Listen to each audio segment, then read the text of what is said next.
तो आज हमें करना था इस बल्ले को रिपेयर, क्योंकि ये बल्ला हो गया था काफी पुराना। वैसे नए बल्ले तो मैं काफी ले सकता हूँ, लेकिन मसला ये है कि मेरे पास पैसे नहीं है।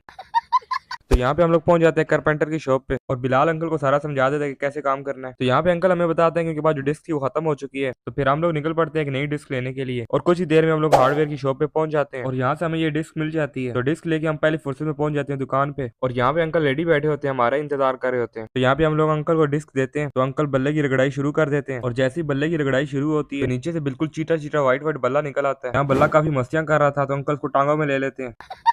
तो यहाँ बल्ले को चमकते देख के बिलाल काफी खुश हो रहा होता है। तो काफी देर रगड़ाई करने के बाद हमारा बल्ला अब तैयार था। तो ये था हमारे बल्ले का फाइनल लुक। तो अब बारी थी इस बल्ले पे स्टिकर लगवाने की। तो फिर मैं और बिलाल निकल पड़ते हैं स्टिकर वाली शॉप की तरफ। यहाँ पे हमें रात हो चुकी होती है, तो हम फटाफट इस दुकान पे आके भाई को बल्ला दिखाते हैं। तो यहाँ पे आप जैसे चाहे अपनी मर्जी को स्टिकर बनवा सकते हैं। तो यहाँ पे भाई हमारे बल्ले का नाप वगैरह ले लेता है, लेकिन यहाँ पे मुझे याद आता है कि मैंने बल्ले को अभी तक कलर नहीं किया, तो स्टिकर का प्रोग्राम हम लोग डिले कर देते हैं। तो ये था पार्ट 1 वेट